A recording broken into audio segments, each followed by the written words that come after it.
Keď chceš prijímať yingovú energiu, čo je aj pevná strava, ktorá ti doplňa energiu do hrubohmotného tela,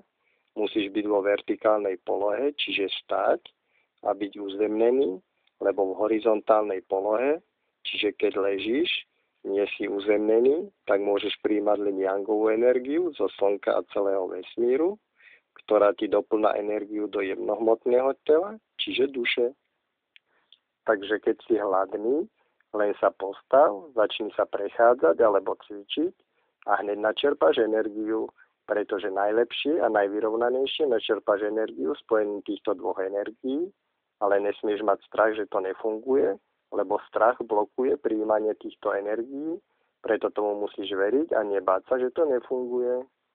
Niektorí ľudia sa v posilovni starajú o to, aby mali silné telo,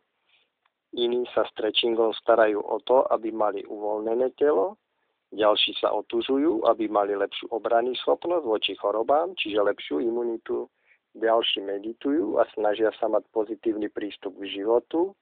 ale ty musíš robiť všetky tieto veci, aby si vyrovnal energiu medzi hrubohmotným a jemnohmotným telom, či rovnako sa starať o hrubohmotné a jemnohmotné telo.